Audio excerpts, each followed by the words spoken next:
Charlize, I didn't think I'd see you here today. Thank you for coming. Mavis. Well, of course I came. My father died. It's his funeral. I couldn't miss it. So did mine 5 years ago. You didn't come back then. I was working on a story, Mavis.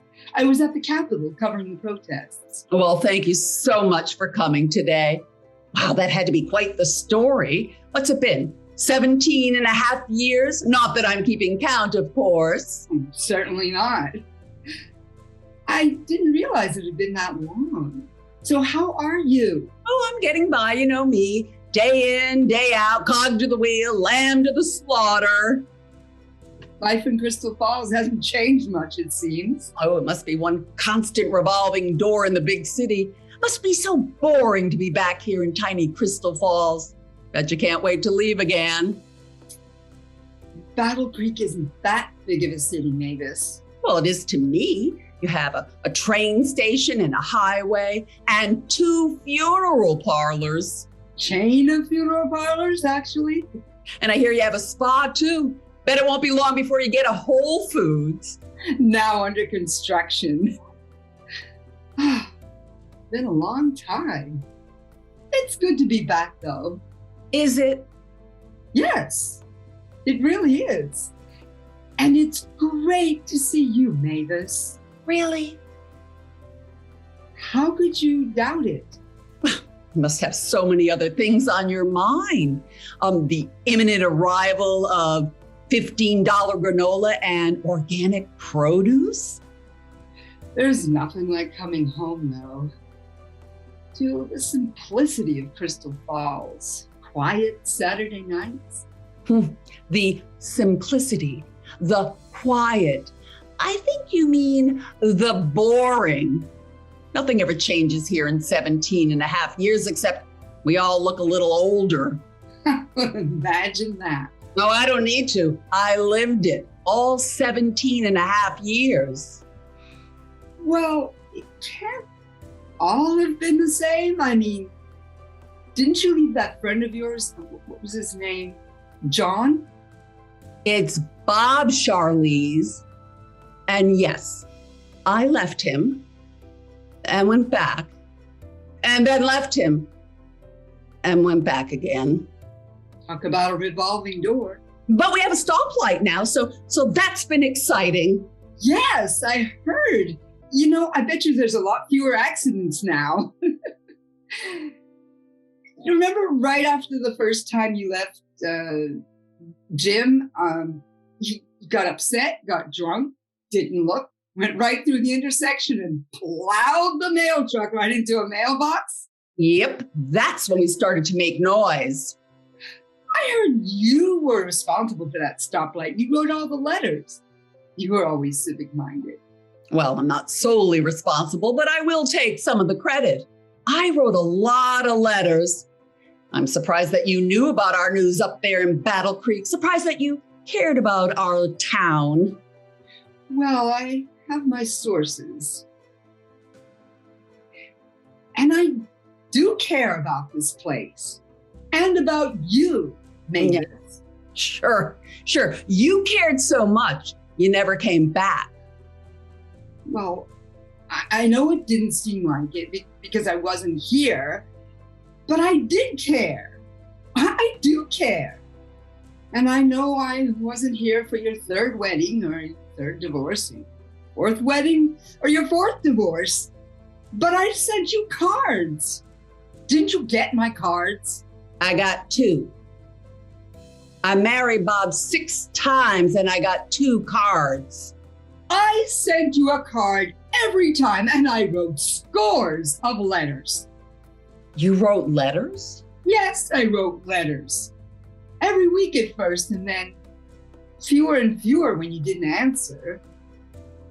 I always wondered why you didn't respond. Wait. Does John still work for the post office? Yes, you know nothing ever changes here, and he's going to retire in a few weeks, but wait a minute. What are you implying? He was always jealous of us, of our friendship. He stole my letters, I know it. Are you suggesting that Bob, the man I married 6 times, kept your letters from me? You also divorced him 5 times, Mavis. And you know why? Because he's a terrible person, Mavis. He kept my letters from you.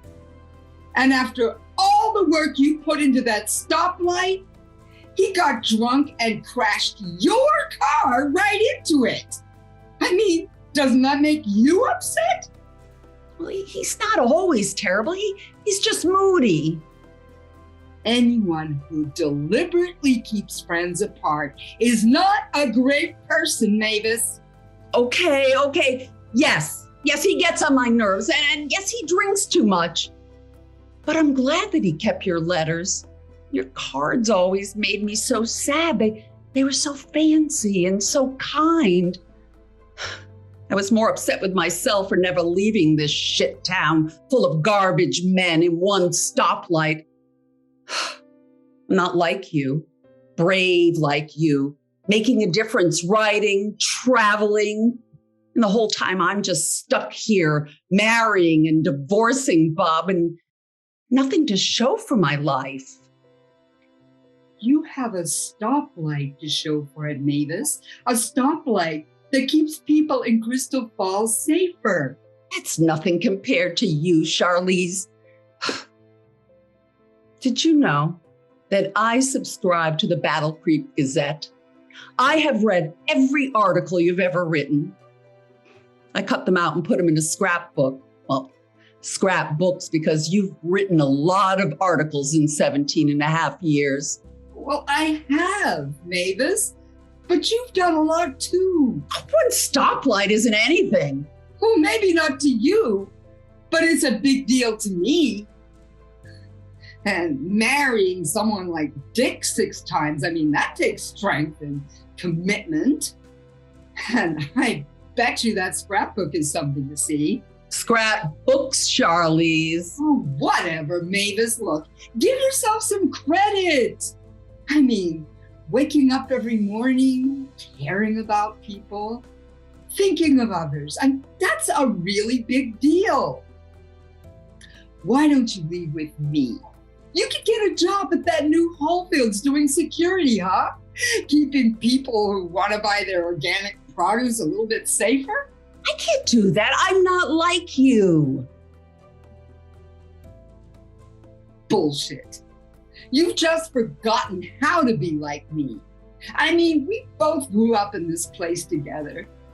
We used to have so much fun, getting in trouble all over Crystal Falls, exploring, getting into all kinds of shenanigans, like the time we switched the barbershop and the butcher signs. I remember Bob went into the butcher shop and said, "Hey, take a little off the top and sides." And the butcher said, "You mean trim the fat?" It was so funny. Oh, those were the days. You've just let the quiet get to you. Get inside you. Look, let's go.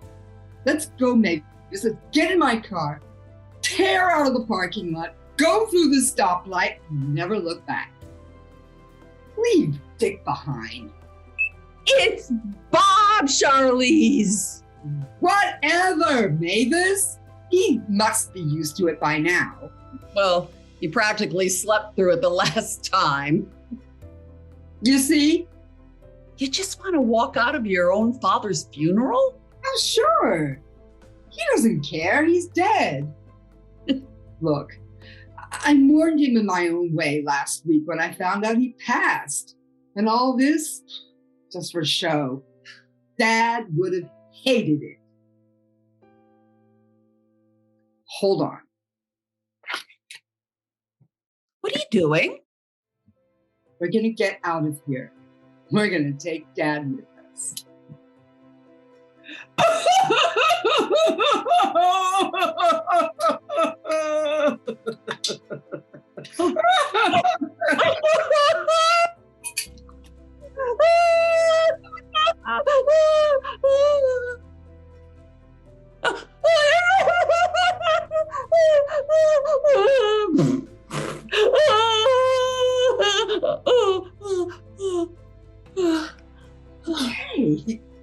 We're going to go, and Dad's coming with us. Look, Mavis, don't wait until you're dead to see the world outside of Crystal Falls. Come on, let's go. I'll race you to the car.